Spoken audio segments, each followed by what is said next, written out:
औज़ुबिल्लाहि मिनश्शैतानिर्रजीम बिस्मिल्लाहिर्रहमानिर्रहीम। अस्सलाम वालेकुम माय डियर स्टूडेंट्स, कैसे हैं आप सब? ठीक हैं।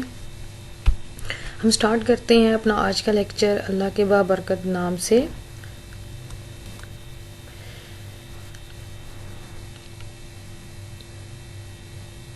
हम लोग अपना जो सब्जेक्ट पढ़ रहे हैं वह है फाइनेंशियल अकाउंटिंग, और in the previous lecture we have already discussed the different analysis of the transactions. यहाँ पे हम सिर्फ अभी स्टार्ट लेते हैं कि किस किस्म की अक़साम हैं जो बिज़नेस की, तो थोड़ा सा पहले उसको डिस्कस कर लेते हैं। जिस तरह आप इस पिक्चर से देख रहे हैं कि एक ही सिंगल पर्सन है और वो बड़े प्यारे से ही एक सोफ़े पे वो बैठा हुआ है, और उसके इर्द गिर्द ये तमाम एक्टिविटीज़ हो रही हैं कि उसने ही ये सारा कुछ करना है कि बैठ के जो है वो सारा चेक एंड बैलेंस भी करना है, ऑपरेशंस को भी देखना है, उसने जो ऑब्जेक्टिव्स हैं उसको भी अचीव करना है, और सारा जो कुछ भी है प्रॉफिट है वो अर्न करेगा तो वो उसको खुद ही इंजॉय करेगा। नुकसान भी हो गया तो उसने उसको फेस करना है, यानी कि जितने भी अप्स एंड डाउन्स हैं वो सिंगल ही पर्सन है जिसने उन तमाम चीज़ों को लुक आफ्टर करना है। तो इस तरह का जो बिज़नेस हो जो सिर्फ एक ही पर्सन उसको हैंडल कर रहा हो, तो इसको हम कहते हैं सोल प्रोप्राइटरशिप। तो इसको हम टेक्निकली डिफाइन करते हैं that a business owned by one person and is generally a proprietorship. ठीक है, और उसी की ही जितनी प्रॉपर्टी होती है वो उसका मालिक होता है, फ़ायदा भी वही इंजॉय करेगा, नुकसान हो गया तो वही बर्दाश्त करेगा। दूसरे नंबर पे हमारा एक और बिजनेस आता है जिसमें कम से कम दो लोगों का होना बहुत ज़रूरी है। कम से कम दो या दो से ज़्यादा लोग मिलके जब कोई बिजनेस स्टार्ट करते हैं तो उसे हम कहते हैं पार्टनरशिप। ठीक है, यहाँ पे जो है दो लोगों का होना ज़रूरी है, क्योंकि दोनों जो हैं अपनी इक्वल अमाउंट में पैसा इन्वेस्ट करते हैं, और जो है दोनों ही इक्वली पार्टिसिपेट करेंगे, और जब फ़ायदा भी हुआ तो ये नहीं है कि फ़ायदा दोनों ने जितना जितना इन्वेस्ट किया हुआ है टोटल अमाउंट का फ़ायदा भी ऐसे ही इंजॉय करते हैं प्रॉफिट को, और नुकसान को भी ऐसे ही दोनों बर्दाश्त करते हैं। फिर इसके बाद हमारी एक तीसरी किस्म आती है बिज़नेस की जिसे हम कहते हैं कारपोरेशंस। कारपोरेशंस में क्या होता है कि जिसमें बिल्कुल एक हम सादा मिसाल देते हैं, जिस तरह एक बच्चे की पैदाइश होती है उसको बिल्कुल नया नाम दिया जाता है, उसकी अपनी एक शनाख्त होती है, उसकी अपनी एक पहचान होती है। ये भी ऐसा ही है कि इसकी जो है डिफरेंट लोग मिलके काम करते हैं, लेकिन कंपनी की पहचान जो है वो लोगों की पहचान के साथ मिलती नहीं है, उसकी अपनी एक अलग पहचान होती है। हाँ ठीक है, डिफरेंट लोग मिलके अपनी जो है अमाउंट या आप कह लें कैपिटल उसमें या पैसा इन्वेस्ट करते हैं उस बिज़नेस को स्टार्ट करने के लिए, लेकिन जिसने जितना जितना अपना कंट्रीब्यूट किया हुआ होता है उसको कंपनी के प्रॉफिट में उतना ही हिस्सा मिलता है, और अगर नुकसान भी हो गया तो वो भी उसमें कर सकता है। और ये इनके पास एक सबूत होता है जिसकी बेस पे ये अपनी ओनरशिप ट्रांसफ़र कर सकते हैं। किस बेस पे इनको ओनरशिप मिलती है कि ये जितना जो है उसमें इन्वेस्ट करता है उसे हम कहते हैं कि उसने जो उसकी इन्वेस्टमेंट होती है उसके बदले उसको एक सबूत दिया जाता है जिसे हम कहते हैं शेयर्स। यानी कि कंपनी के अगर किसी ने एक शेयर ख़रीदा है, दो शेयर ख़रीदे हैं, तीन शेयर ख़रीदे हैं, तो उसकी हर शेयर की अपनी, हर कंपनी के शेयर की अपनी एक प्राइस है। तो अगर एक इंसान ने, एक पार्टनर ने उसमें एक शेयर ख़रीदा है, दो ख़रीदे हैं, तीन ख़रीदे हैं, तो उसको उसके मुताबिक ही उसकी इन्वेस्टमेंट होगी, और प्रॉफिट को भी वो अपने पर शेयर के हिसाब से इंजॉय करेगा। So a corporation can be technically defined that a business organized as a separate legal entity under corporation law. ठीक है, इसको हम कारपोरेशन लॉ के तहत इसको हम जो है इसको नाम देते हैं। इसका अपना ऑफिस होता है मेन, जैसे हम कहते हैं ऑफिस। डिफरेंट अगर इसकी ब्रांचेज हैं तो उनकी भी लोकेशन दी जाती है कि स्टार्टिंग में कितना कैपिटल होगा इसका, और कितने शेयर इसने इशू किए हैं, किस, और इसकी सबसे इम्पॉर्टेंट बात यह है कि इसकी जो ओनरशिप है जो डिफरेंट लोगों में डिवाइड की होती है शेयर्स की बेस पे, उसको वो ट्रांसफरेबल होती है, यानी कि एक पर्सन से दूसरे पर्सन में ट्रांसफ़र हो सकती है। मींस कि अगर आपके एक कंपनी के 10 शेयर्स हैं और आप चाहते हैं कि मैं 5 अपने किसी दोस्त को बेचना चाहें तो आप बेच सकते हैं, ये आपके पास एक ईज़ होती है। तो ये 3 डिफरेंट किस्म की हमारी टाइप्स हैं कि जिनको जो है अकाउंटिंग हेल्प करती है उनके अकाउंटिंग रिकॉर्ड मेंटेन करने में। लेकिन यहाँ पे हम आगे चलते हैं, जो जितनी भी बड़ी ऑर्गेनाइजेशंस हैं, जिस तरह उनके लेवल और उनकी परफॉर्मेंस का लेवल हाई होता है, कॉम्प्लिकेटेड होता है, डिफरेंट डिपार्टमेंट्स होते हैं, उनको हैंड ओवर करना और सारा उनकी लुक आफ्टर करना उनके तमाम ऑपरेशंस को, तो उनके लिए डिपार्टमेंट्स की चेक एंड बैलेंस भी उतना ही कॉम्प्लिकेटेड होता है। तो जितना ज़्यादा सिस्टम आपका अप्रोप्रिएट होगा तो इसका रिकॉर्ड जो है वो प्रॉपरली मेंटेन होगा। तो अकाउंटिंग जो है उनको फैसिलिटेट करती है, स्पेसिफिकली उनके फाइनेंशियल इंफॉर्मेशन को इंटरनली और एक्सटर्नल यूजर्स को सेटिस्फाई करने के लिए कि उनका रिकॉर्ड प्रॉपरली मेंटेन हो रहा है, रिकॉर्ड हो रहा है। तो हम कंटिन्यू करते हैं अपने नेक्स्ट टॉपिक की तरफ, जो हम पढ़ रहे डिफरेंट ऑर्गेनाइजेशंस में। ये जो ऑर्गेनाइजेशंस की परफॉर्मेंसेस हैं, डिफरेंट एक्टिविटीज़ डेली बेसिस पे भी होती हैं, और हर जो भी ट्रांजैक्शन हो रही होती है, हर एक ट्रांजैक्शन का रिकॉर्ड उसी टाइम ही मेंटेन किया जा रहा होता है साथ साथ। तो ये हम पढ़ चुके हैं कि डिफरेंट ऑर्गेनाइजेशंस में डिफरेंट इकोनॉमिक इवेंट्स आकर होते हैं, और कुछ इंटरनल होते हैं, कुछ एक्सटर्नल होते हैं। इंटरनल इवेंट्स में ये होता है कि उसमें ट्रांजैक्शंस जो हैं वो डायरेक्टली कंपनी की फाइनेंशियल पोजीशन पे अफेक्ट करती हैं, ठीक है। एक्सटर्नल इवेंट्स वो होते हैं that involve an exchange between the company and any other entity, यानी कि आपका इंटरेक्शन ऑर्गेनाइजेशन के बाहर के लोगों के साथ होता है। तो चाहे इंटरनली हो रहा है या बाहर एक्सटर्नली हो रहा है, इंटरेक्शंस तो हो रही हैं, ट्रांजैक्शंस हो रही हैं, डिफरेंट इवेंट्स आकर हो रहे हैं, लेन देन हो रही है, यानी कि पैसे की लेन देन हो रही है, खरीदो फरोख्त हो रही है। जो कुछ भी हो रहा होता है उनको हर एक ट्रांजैक्शन को जो है प्रॉपरली रिकॉर्ड किया जा रहा होता है टाइम टू टाइम। तो हम ट्रांजैक्शन एनालिसिस को पढ़ रहे हैं। प्रीवियस लेक्चर में भी हमने ट्रांजैक्शन एनालिसिस की थी कि अगर हमने एक एग्जांपल के तौर पे हमने जो एक लेक्चर में डिस्कस किया था कि अगर एक ट्रांजैक्शन होती है तो वो ट्रांजैक्शन किस तरह हमारी बिजनेस एक्टिविटीज़ पे इम्पैक्ट डालती है, यानी कि उसमें इंक्रीज़ या डिक्रीज़ करती है। तो कौन से एलिमेंट्स हमारे अफेक्ट होते हैं, ट्रांजैक्शंस को हम डिस्कस कर चुके हैं प्रीवियस लेक्चर में। यहाँ पे थोड़ा सा फिर आपको कमिंग लेक्चर के लिए आपको प्रिपेयर करने के लिए यहाँ पे इसका हम शॉर्ट रिव्यू लेते हैं कि ट्रांजैक्शंस होती क्या हैं, ठीक है। हम सादा लफ्ज में बात करते हैं तो हम कहते हैं कि जिसमें पैसे की लेन देन हो या खरीदो फरोख्तों से हम कहते हैं कि ट्रांजैक्शन हुई है। टेक्निकल डेफिनेशन में हम कहेंगे तो हम कहेंगे कि any business transaction is an event that occurs that changes the financial position of a firm. जो भी इवेंट होती है, जाहिर सी बात है, वो उस ऑर्गेनाइजेशन की जो भी पोजीशन है उसमें कोई चेंज जरूर लाती है, इंक्रीज या डिक्रीज में। जो भी होता है, इंक्रीज हो रहा है या डिक्रीज हो रहा है, उसको हम प्रॉपरली एक प्रॉपर वे में जो हमें अकाउंटिंग ने दिया हुआ है, अकाउंटिंग रूल्स एंड रेगुलेशंस और प्रिंसिपल के तहत हम उसकी रिकॉर्डिंग करते हैं। These may happen on a daily basis with in a business. और हम ये बात डिस्कस कर चुके हैं, अगर एक बिजनेस ऑपरेट कर रहा है, ये तो नहीं है कि आज ट्रांजेक्शन हुई है तो फिर 10 दिन बाद होगी, ऐसा नहीं होता। डेली बेसिस पे डिफरेंट जो है ना ट्रांजेक्शन आकर होती हैं, कभी स्मॉल अमाउंट की तो कभी लार्ज अमाउंट की। Any business in which money or commitment for money is involved is known as transaction. Account को हम पढ़ रहे हैं कि जो भी ट्रांजैक्शंस होती हैं हम इनकी रिकॉर्डिंग करते हैं। तो अकाउंट होता क्या है, जो हम बिजनेस ट्रांजैक्शंस को रिकॉर्ड करते हैं एक स्पेसिफिक फॉर्मेट में, उसे हम कहते हैं अकाउंट। ये कि ये फलां एलिमेंट का अकाउंट है, ये फलां एलिमेंट का। हमने पिछले लेक्चर में 3 एलिमेंट्स पढ़े हैं, assets, liabilities and owners equity. In 3 elements जो है हमारी अकाउंटिंग इक्वेशन के बड़े इंपॉर्टेंट एलिमेंट है, और जो भी बिजनेस ट्रांजैक्शन होती है वो इन 3 एलिमेंट्स को जरूर इम्पैक्ट डालती है। या तो इन तीनों में से 2 तो जरूर इफेक्ट होते हैं, इंक्रीज या डिक्रीज, या दोनों इंक्रीज होते हैं, दोनों डिक्रीज होते हैं, या एक में इंक्रीज आता है दूसरे में डिक्रीज आता है। तो अकाउंट बेसिकली है क्या, अकाउंट को हम स्पेसिफिकली अगर डिफाइन करते हैं तो हम ये कह सकते हैं कि it's a separate record used to summarize changes in each asset, liability and owner's equity of a business।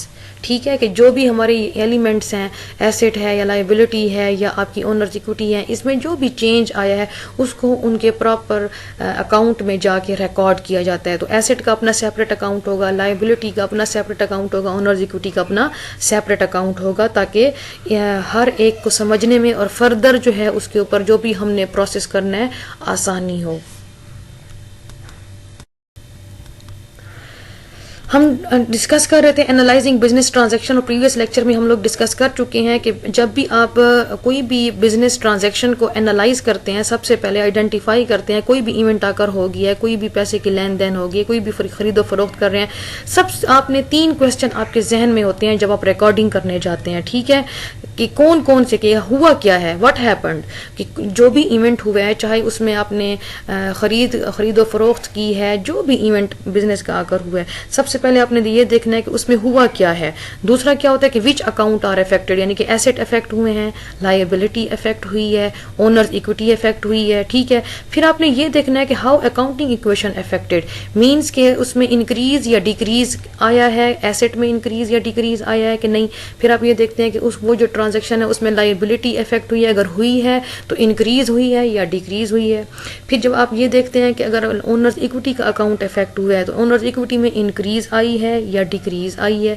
तो इन चीज़ों को हमने, इन 3 क्वेश्चन को जब हम आंसर करते हैं ट्रांजैक्शन एनालिसिस में, और हम पहले प्रीवियस लेक्चर में पढ़ चुके हैं कि जो भी ट्रांजैक्शंस हुई हैं इनका जो हम एनालिसिस करते हैं, हम इस चीज़ को ज़रूर जहन में रखते हैं कि हमारी अकाउंटिंग इक्वेशन इक्वल होनी चाहिए। अकाउंटिंग इक्वेशन क्या थी, assets is equal to liabilities plus owners equity.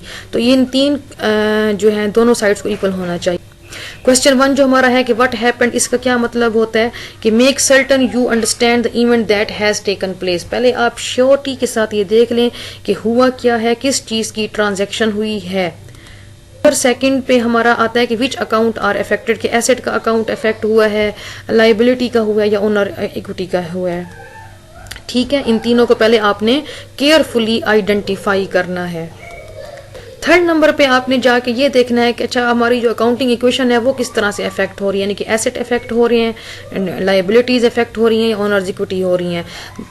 कोई ना कोई तो इफेक्ट जरूर हो रहा होगा, ठीक है। लेकिन फिर आपने ये देखना है कि वो इंक्रीज उसमें ला रहा है या डिक्रीज ला रहा है। फिर आपने इस चीज को एनालाइज करना है और फिर रिकॉर्ड करना है, ठीक है। अकाउंटिंग इक्वेशन को भी हम लास्ट स्लाइड में डिस्कस कर चुके हैं, बल्कि प्रीवियस लेक्चर्स में, कि assets is equal to liabilities plus owners equity. जो हमारी इक्वेशन की लेफ्ट साइड होती है उसे हम एसेट्स कहते हैं, यानी कि जो हमारी कंपनी के असासा जात होते हैं। These are the economic resources which we will use for our further production process, ठीक है, to get some future benefit. हमारी लेफ्ट साइड है, ठीक, राइट साइड है, उसे हम कहते हैं liability plus owner equity. Liability organisation के वाजिबात होते हैं, उधार आप कह लें, आप डेट्स कह लें, आपकी ऑब्लिगेशंस होती हैं जो कि आपने एक खास मुद्दत के बाद आपने ज़रूर पे करने होते हैं। ओनर्स इक्विटी जो है ये ओनर्स का क्लेम होता है एसेट्स के ऊपर। 4 डिफरेंट इसकी हमने सब डिविजन्स पढ़ी थी कि कौन कौन सी चीज़ें मिलकर आपकी ओनर्स इक्विटी बनाती हैं। वो है आपकी जो इसकी थी कैपिटल और आपकी इन्वेस्टमेंट जो है, ठीक है, इसको हम कंपनी के नेट वर्थ भी कहते हैं। और 4 जो है इंपॉर्टेंट एलिमेंट हैं जो ओनर्स इक्विटी पे डायरेक्ट या इनडायरेक्ट इम्पैक्ट लाते हैं। कौन सी थी? Investment, drawings, revenue and expenses. तो इन्वेस्टमेंट और जो आपकी रेवेन्यू है वो ओनर्स इक्विटी में इंक्रीज लाता है, ठीक है। और जो आपके एक्सपेंसेस हैं या ड्राइंग्स हैं वो आपकी ओनर्स इक्विटी में, ऑर्गेनाइजेशन की ओनर इक्विटी में डिक्रीज लाती हैं, ठीक है। And what we will discuss in today's lecture, explain the double entry system of accounting and what are debits and credits. These 2 learning objectives we will discuss here. We start.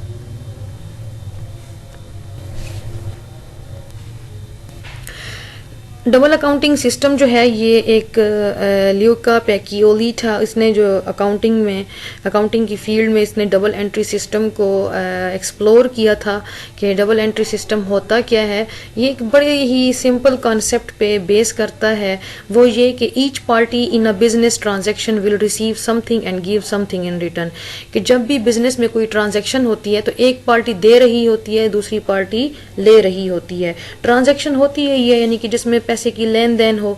तो होता ही है कि market में कि एक party ऐसी होती है कि जिसको किसी चीज़ की ज़रूरत होती है, दूसरी वो होती है कि जिसके पास कोई चीज़ एक्सेस अमाउंट में होती है, ठीक है।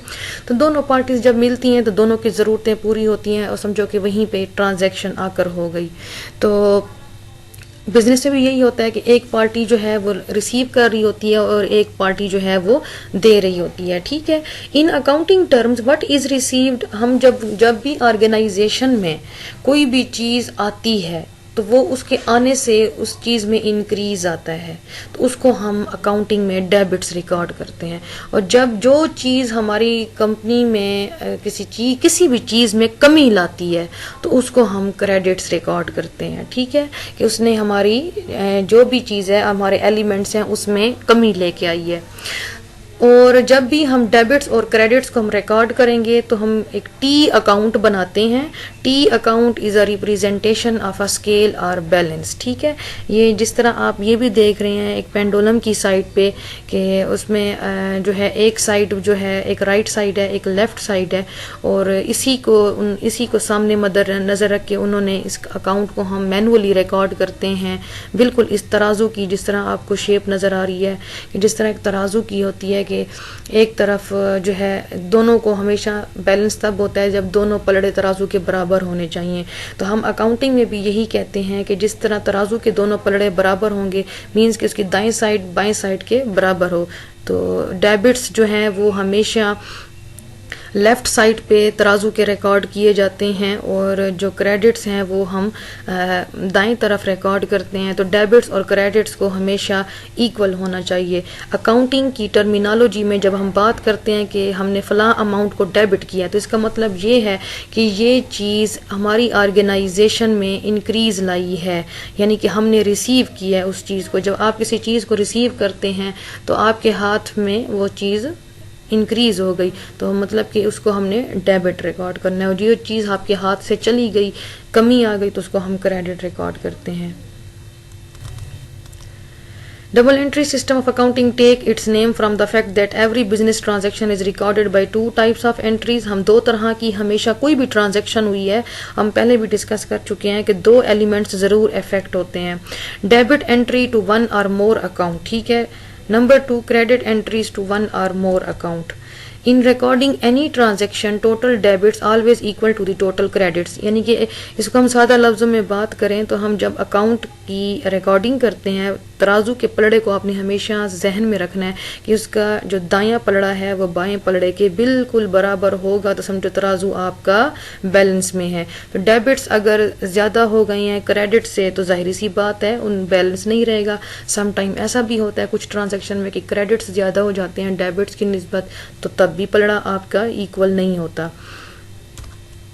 अकाउंटिंग इक्वेशन यही कहती है कि जो भी हो अकाउंटिंग इक्वेशन को बैलेंस होना चाहिए। तो डबल एंट्री सिस्टम भी यही कहता है कि debits are always equal to the credits, यानी कि दाएं साइड जो है वो बाएं साइड के बराबर होनी चाहिए। तो assets must be equal to the liabilities और इक्विटी। और जो हमारी एसेट साइड है इसको हम डेबिट्स कहते हैं, और लायबिलिटी और इक्विटी साइड जो हमारी है इक्वेशन की राइट साइड है इसको हम क्रेडिट कहते हैं। अब अकाउंटिंग में इसको हम स्पेसिफिक फॉर्मेट में रिकॉर्ड करेंगे, कमिंग स्लाइड्स में हम इसको डिस्कस करते हैं। अकाउंट की वो इधर डेफिनेशन बता रहे हैं कि अकाउंट होता क्या है। हम जो आगे डिस्कस करेंगे कि हमने फलां ट्रांजैक्शन फलां अकाउंट में रिकॉर्ड किया है, तो फलां अकाउंट जो है एक सेपरेट अकाउंट होता है हर एक आइटम का। यानी कि एसेट का है तो उसका अपना अकाउंट होगा, उसमें लाइबिलिटी का है तो उसका अपना सेपरेट अकाउंट होगा। ठीक है। Account is an individual accounting record. Account होता क्या है कि जिसमें हम हर एक इंडिविजुअल आइटम का रिकॉर्ड मेंटेन करते हैं, चाहे उसमें इंक्रीज हुआ है या डिक्रीज हुआ है। तो जो इंक्रीज हुआ होगा उसको हम डेबिट रिकॉर्ड करते हैं, और जो डिक्रीज हुआ होगा उसको हम क्रेडिट रिकॉर्ड करते हैं। हर एक चीज का अपना सेपरेट अकाउंट होगा। एसेट में है तो एसेट के अंदर हमने पहले पिछली स्लाइड में पढ़ा है कि करंट एसेट्स हैं, फिर करंट एसेट की 4 डिफरेंट टाइप्स हमने पढ़ी थी, और फिक्स्ड एसेट की भी हमने डिफरेंट टाइप्स पढ़ी थी। तो जिसका भी जो अकाउंट होगा उस अकाउंट की टॉप पे हम उसका नाम लिखेंगे। यानी कि अगर कैश है एसेट में, करंट एसेट है हमारा कैश, तो हम ऊपर लिखेंगे कि ये कैश का अकाउंट है। सेल्स एक्सपेंस है तो ये एक्सपेंस में आता है, लेकिन हम उसका ऊपर अपना नाम लिखेंगे। तो हर एक अकाउंट का अपना नाम है। Now let's we start from our second learning objective, that what are debits and credits। Debits and credits ये दो स्पेसिफिक टर्मिनोलॉजीज़ हैं जो कि हम अकाउंटिंग में बार बार इसको यूज़ करेंगे, और जब हमने क्वेश्चंस भी आगे सॉल्व करने हैं तो हम इनका जिक्र बार बार आएगा। तो आप सब स्टूडेंट्स को इस चीज़ की अंडरस्टैंडिंग होनी चाहिए कि डेबिट्स क्या हैं और क्रेडिट्स क्या हैं। Debits and credits are not the good और बैड, और दे आर नॉट हैप्पी और सैड। आप ये नहीं कह सकते कि डेबिट्स को हम कहेंगे कि ये अच्छी चीज़ है या ये क्रेडिट बुरी चीज़ है, या डेबिट्स का सुन के एक खुशी महसूस होती है या क्रेडिट्स का सुन के हमें खुशी महसूस नहीं होती, ऐसा कुछ नहीं है। These two are the most familiar accounting terms, debits and credits. और डबल एंट्री सिस्टम में हम ये पढ़ चुके हैं कि debits must be equal to the credits, यानी कि आपने वही वाली बात है कि तराजू को हमेशा सामने रखना है कि उसके दोनों पलड़े जो हैं इक्वल होने चाहिए। तो डेबिट्स हमारे तराजू का एक पलड़ा है और दूसरा क्रेडिट जो है दूसरा पलड़ा है, इन दोनों को हमेशा बराबर होना चाहिए। अकाउंटिंग इक्वेशन भी यही चीज़ डिस्कस करती है। और डेबिट जो लफ्ज़ है ये बेसिकली राइज कहाँ से हुआ था, ये एक लातीनी ज़ुबान का वर्ड है डिबेयर, तो जिसका मतलब ये है कि लेफ्ट साइड। और इसको हम आगे जब अकाउंट में रिकॉर्डिंग करेंगे तो हमने जब किसी चीज़ को डेबिट रिकॉर्ड करना है तो उसको हम डेबिट नहीं लिखते, उसको हम डी आर के नीचे लिखेंगे। डी आर के नीचे जब जो भी अमाउंट लिखी हुई होगी तो इसका मतलब ये है कि ये हमारी डेबिट अमाउंट है और वो हमेशा अकाउंट के लेफ्ट साइड पे रिकॉर्ड की जाएगी। इसी तरह डेबिट को हमने ये भी कहा है कि जो भी हमारी अकाउंट में एक चीज़ में इंक्रीज आएगा तो उसको हम डेबिट रिकॉर्ड करेंगे, ठीक है। क्रेडिट वर्ड भी एक लातीनी जुबान से इसको अखज़ किया गया है, क्रेडियर, इसका मतलब यह है कि जो दाएं तरफ अकाउंट की दाएं तरफ जो है हम इसको रिकॉर्ड करते हैं जो भी अमाउंट होती है, और हम क्रेडिट पूरा नहीं लिखते, सी आर उसको हम एज एन इसकी एब्रीविएशन के तौर पे लिखते हैं। और दाएं साइड पे जो अकाउंट की जो हमारी राइट साइड होती है उसको हम अपनी क्रेडिट साइड कहते हैं, ठीक है। ये अकाउंट जिस तरह हम जब रिकॉर्डिंग करने जाएंगे इसी तरह एक स्पेसिफिक फॉर्मेट आपको दिखाया गया है। इसको हम ऐसे ही, अगर आप इसकी शक्ल देखें तो ये बिल्कुल टी, जिस तरह हमारा अल्फ़ाबेट है टी, उसकी फॉर्मेट में हम इसको लिखेंगे। और जो हमारी टी अकाउंट जो इसकी राइट साइड है वो क्रेडिट है और लेफ्ट साइड जो है हमारी डेबिट है। अकाउंट को हम डिस्कस कर चुके हैं कि अकाउंट कोई भी है, ये किसी भी एलिमेंट का एक स्पेसिफिक अकाउंटिंग रिकॉर्ड मेंटेन किया जाता है, चाहे वो एसेट है, चाहे वो लायबिलिटी है, चाहे वो ओनर एक्टिविटी है। और इसी तरह टी अकाउंट के बिल्कुल टॉप पे हम उस अकाउंट का नेम मेंशन करेंगे। टी अकाउंट के जो हैं दोनों साइड पे जो है वो एक साइड पे डेबिट होगा, क्रेडिट होगा, ये हम डिस्कस कर चुके हैं कि टी अकाउंट की जो राइट साइड है वो क्रेडिट है और जो लेफ्ट साइड है वो डेबिट रिकॉर्ड होगी, ठीक है। ये इस चीज़ को दोबारा से वो एक्सप्लेन कर रहा है कि ये देखें टी की शक्ल में आपने जब भी कोई क्वेश्चन रिकॉर्ड करना है अकाउंट की, आपने इसी तरह टी अकाउंट बनाना है, ठीक है। और उसकी लेफ्ट साइड पे आपने लिखना है डेबिट और राइट साइड पे लिखना है क्रेडिट, और इसकी शक्ल बिल्कुल ऐसे ही जिस तरह अल्फ़ाबेट टी होता है ऐसे ही दिखाई देती है। और डेबिट है, डेबिट को हम अपनी लेफ्ट साइड पे रिकॉर्ड करते हैं और क्रेडिट को राइट साइड पे करते हैं। और हम कभी भी डेबिट लफ्ज़ पूरा नहीं लिखते, हम उसकी एब्रीविएशन यूज़ करते हैं। डेबिट की जगह डी आर और क्रेडिट के लिए हम सी आर का एब्रीविएशन यूज़ करते हैं। और हमेशा टी अकाउंट के टॉप के ऊपर हम उस अकाउंट का नेम लिखेंगे, यानी कि जो भी अकाउंट इफेक्ट हो रहा है, एसेट का अकाउंट अगर आप रिकॉर्ड कर रहे हैं या लायबिलिटी का कर रहे हैं या ओनर्स इक्विटी का कर रहे हैं, तो एसेट के अंदर जो उसकी हमने डिफरेंट टाइप्स पढ़ी थी, हर एसेट तो मेन एक हेड है, तो उसके अंदर जो उसकी सब डिविजन्स हैं, चाहे एसेट के अंदर कैश का अकाउंट है, मार्केटेबल सिक्योरिटीज़ का अपना अकाउंट होगा, रिसीवेबल्स का अपना अकाउंट होगा, इस तरह इन्वेंट्री का अकाउंट होगा, लैंड है, बिल्डिंग है, प्लांट है, इक्विपमेंट, मशीनरी है, जिस अकाउंट की भी ट्रांजैक्शन हुई है उसका अलग से इसी तरह हम अकाउंट बनाएंगे, उसकी सेपरेट रिकॉर्डिंग होगी।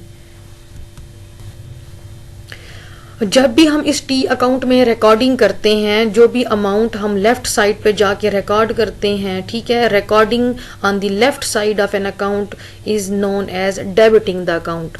और जब हम राइट साइड पे जाके अमाउंट की रिकॉर्डिंग करते हैं तो उसे हम कहते हैं कि we are crediting the account.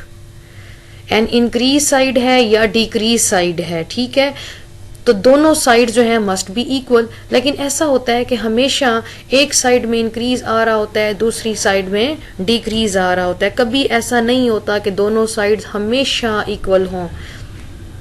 तो जब भी हमारी जो है टोटल डेबिट अमाउंट अगर ज़्यादा हो गई है क्रेडिट की निस्बत, ठीक है, यानी कि डेबिट वाली साइड जो है वो ज़्यादा है क्रेडिट अकाउंट वाली साइड से, तो इसका मतलब यह है कि वो हमारा अकाउंट कौन सा होगा, जो उसका रिमेनिंग बैलेंस आएगा हम कहेंगे ये हमारा डेबिट बैलेंस है।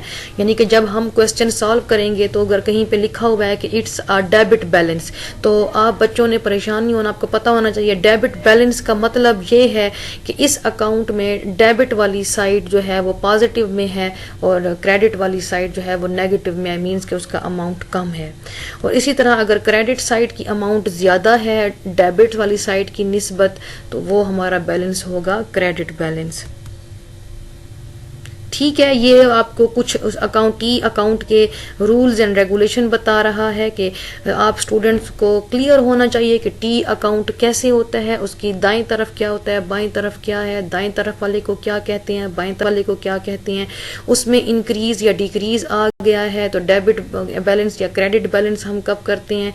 ये कॉन्सेप्चुअल बातें हैं, आपने इनको ज़हनशीं करना है, ठीक है।